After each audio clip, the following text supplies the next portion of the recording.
Question है, वर्ष 1946 में गठित अंतरिम कैबिनेट की अध्यक्षता किसने की थी?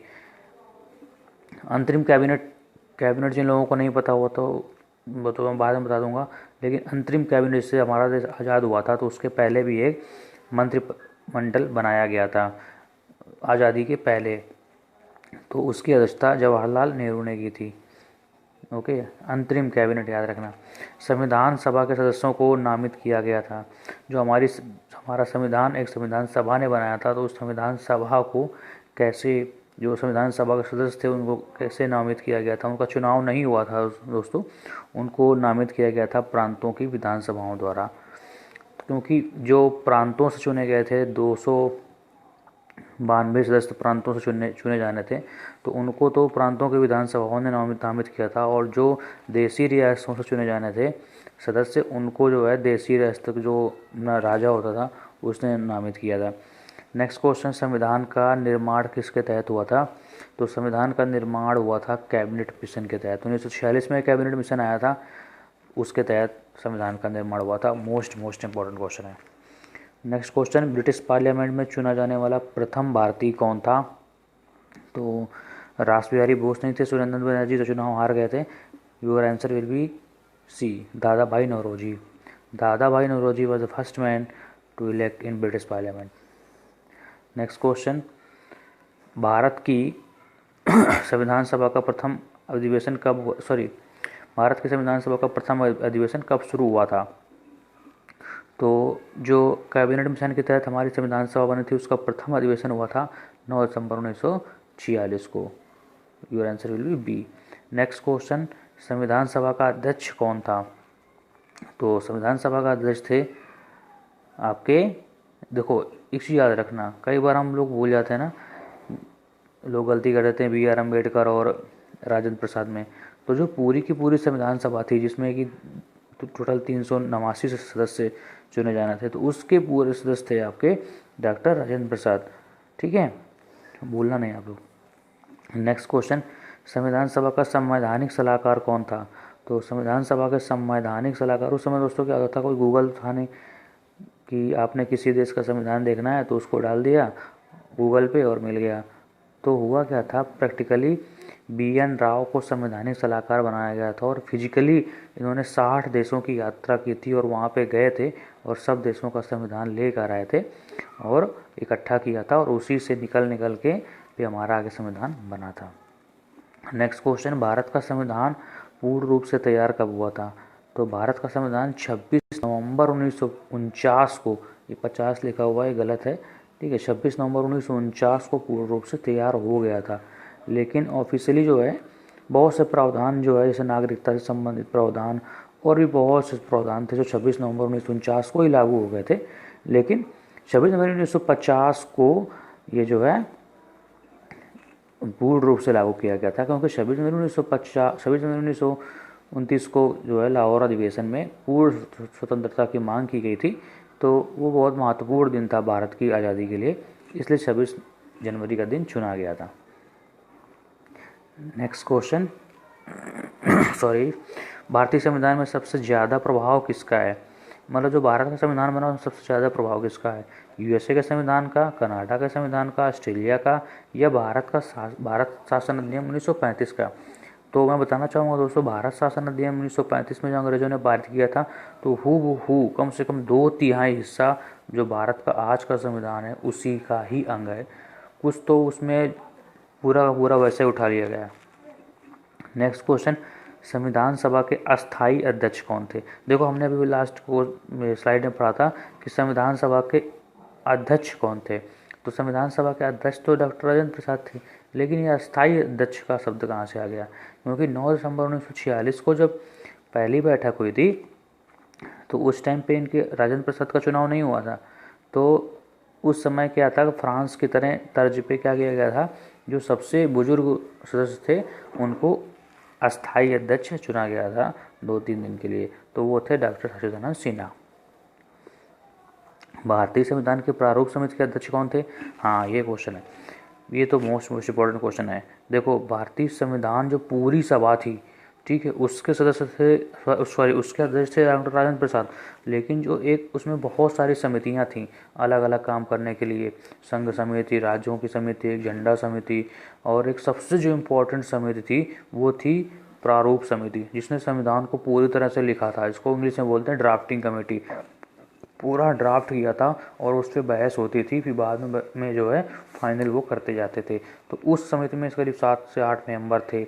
तो उसके जो अध्यक्ष थे वो थे B.R. अम्बेडकर। सबसे इम्पोर्टेंट कमेटी थी, इसीलिए B.R. अम्बेडकर का नाम संविधान के निर्माता के रूप में जाना जाता है।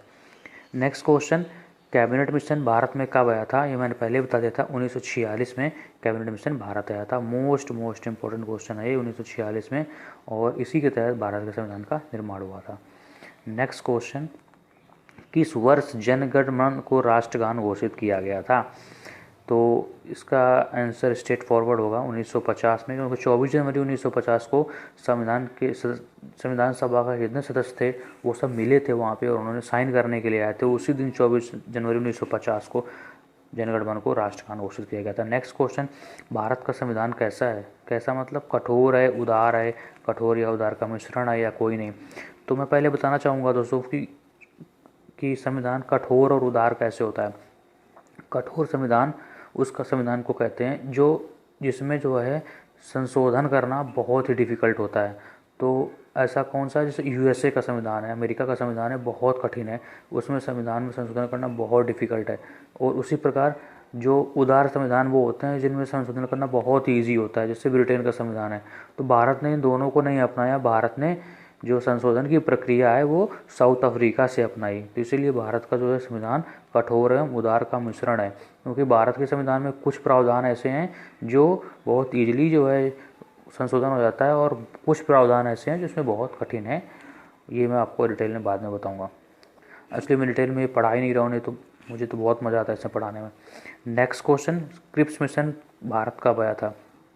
दोस्तों मैंने बताया आपको 1946 में आया था कैबिनेट मिशन, जिसके तहत संविधान का निर्माण हुआ था। लेकिन 1942 में क्रिप्स मिशन आया था।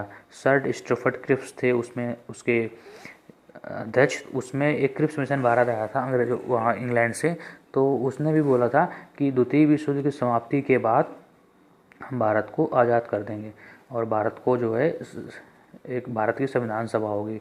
तो कांग्रेस ने इसका विरोध किया था। गांधी जी ने इसको बोला था कि ये एक पोस्ट डेटेड चेक है। याद रखना, क्योंकि क्वेश्चन ऐसे आ जाते हैं कि गांधी जी ने बोला था ये एक पोस्ट डेटेड चेक है जिसका बैंक ऑलरेडी बैंकरप्ट हो चुका है, क्योंकि 1942 में अंग्रेज़ों की स्थिति बहुत ख़राब थी। द्वितीय विश्व युद्ध में जर्मनी और जापान ने इसको आड़े हाथों ले रखा था। नेक्स्ट क्वेश्चन, कैबिनेट मिशन के तहत संविधान सभा के कुल सदस्यों की संख्या कितनी थी?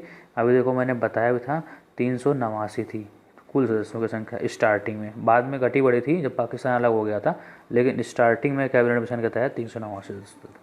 नेक्स्ट क्वेश्चन, संविधान सभा में ऐतिहासिक उद्देश्य प्रस्ताव किसने पारित किया था? देखो दोस्तों 9 दिसंबर 1946 को संविधान सभा की जो पहली बैठक हुई थी, उसके बाद 11 दिसंबर 1946 को जवाहरलाल नेहरू ने उद्देश्य प्रस्ताव पारित किया था। उद्देश्य प्रस्ताव क्या था ये?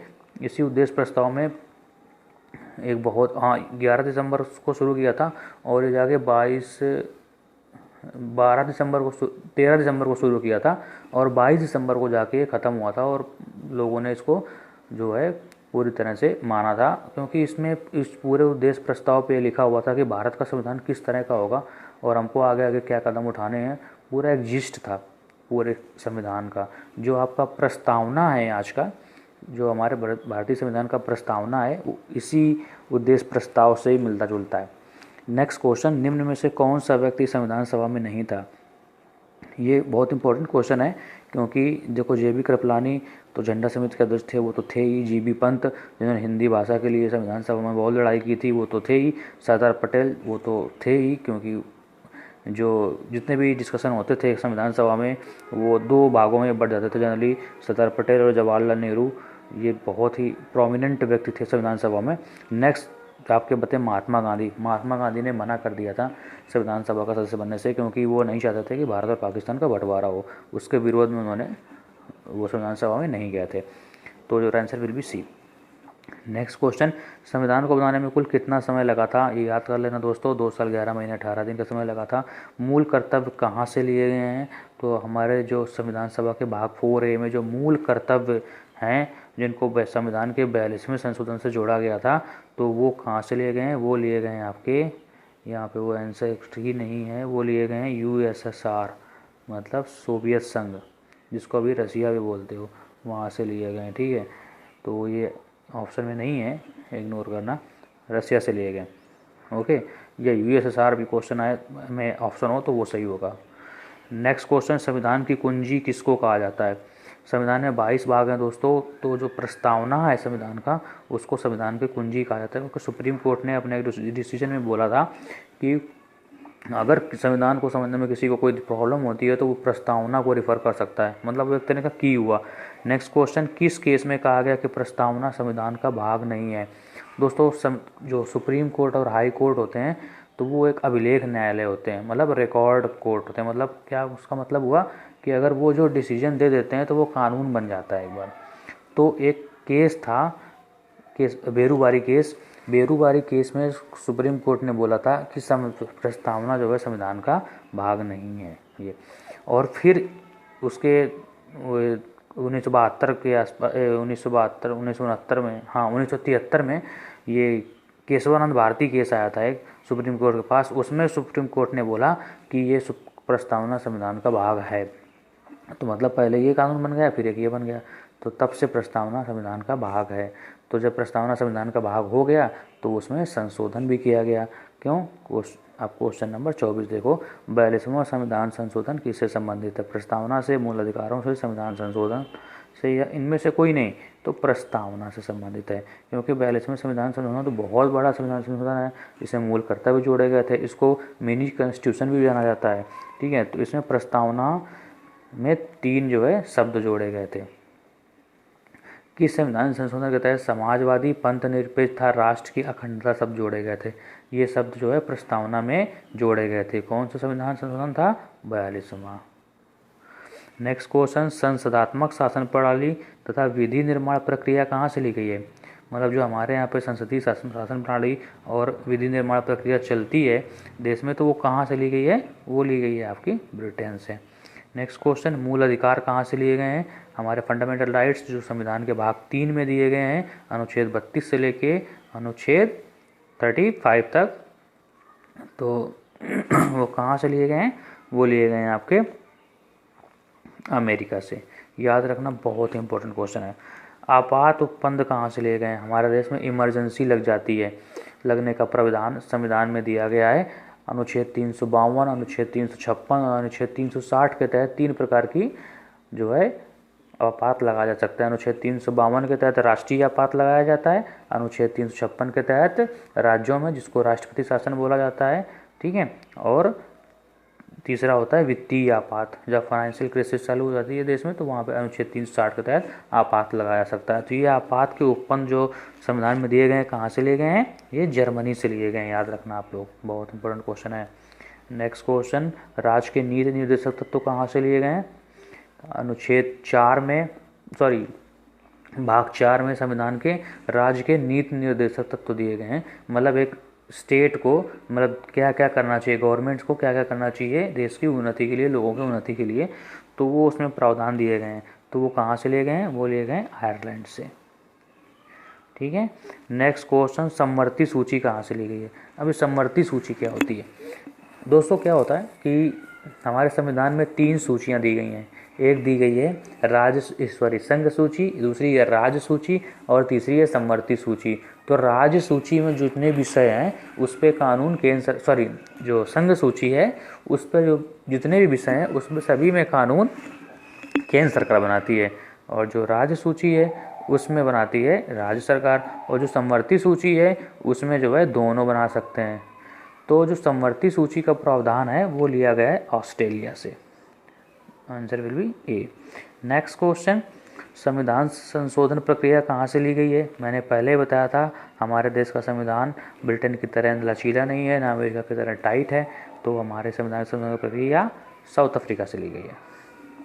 नेक्स्ट क्वेश्चन, मौलिक कर्तव्यों का सिद्धांत कहाँ से लिया गया है? तो मौलिक कर्तव्यों का सिद्धांत रूस से लिया गया है। देखो ये क्वेश्चन दोबारा आ गया, वहाँ पे नहीं था। नेक्स्ट क्वेश्चन, इसको यूएसएसआर भी बोलते हैं, इसको पहले यूएसएसआर था, बाद में अभी रसिया है करंटली।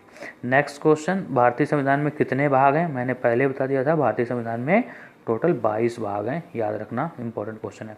भारतीय संविधान में कुल कितनी अनुसूचियाँ हैं, कितनी शेड्यूल्स हैं? दोस्तों जब हमारा संविधान बना था उस समय टोटल 8 अनुसूचियाँ थी, लेकिन अभी हमारे यहाँ पे टोटल 12 अनुसूचियाँ हैं। नेक्स्ट क्वेश्चन, राज्य पुनर्गठन आयोग के अध्यक्ष कौन थे? राज्य पुनर्गठन आयोग के अध्यक्ष थे आपके फजल अली। नेक्स्ट क्वेश्चन, राज्य पुनर्गठन अधिनियम कब पारित हुआ था? राज्य पुनर्गठन अधिनियम दोस्तों क्या हुआ था कि पहले हमारा जब आज़ाद हुआ था तो भारत में कुल 14 राज्य थे उस टाइम पे, तो बहुत राज्यों पे, खासकर आंध्र प्रदेश में भाषा के आधार पर राज्यों की मांग के गठन होने लगा, मतलब राज्यों की मांग होने लगी कि भाषा के आधार पर राज्यों का गठन किया जाए। तो इसके तहत बहुत से आंदोलन भी हुए, तो उसके तहत राज्य पुनर्गठन आयोग का निर्माण हुआ था, तो वो 1956 में हुआ था। नेक्स्ट क्वेश्चन, भाषा के आधार पर गठित होने वाला राज्य कौन था? मोस्ट इंपॉर्टेंट क्वेश्चन है। भाषा के आधार पर गठित होने वाला राज्य था आंध्र प्रदेश, 1953 में हुआ था। ओके, तो ये थे हमारे अब तक के क्वेश्चन। 37 क्वेश्चन है, ऐसे ही करके मैं करीब 5-6 वीडियो डालूंगा और भी। तो मेरे ये है कि टारगेट की कम से कम 400 क्वेश्चन आपको दे दूँ। 300-400 क्वेश्चन में कम से कम 2-3 क्वेश्चन आ जाएंगे, 2-3 से ही ज़्यादा पूछे नहीं जाएंगे इसमें। ओके, तो दोस्तों वीडियो को लाइक जरूर करें, और मैं आपको एक सलाह दूंगा कि आप लोग नोट कर लिया करो। ऐसे वीडियो देखने से कोई फ़ायदा नहीं है, अगर आप देख रहे हो तो नोट करते जाओ, एग्ज़ाम के दिन पहले रिवीजन करके चले जाओ। ऐसे वीडियो देखोगे ये 20 मिनट का वीडियो हो जाएगा, पॉसिबल नहीं होगा आपको कि मेरे एग्ज़ाम के एक दिन पहले सारे वीडियो आप देख पाओ। ओके, तो ये आप लोग नोट कर लिया करो, ठीक है। Thanks for watching, have a awesome day, bye bye. Like करना मत भूलें।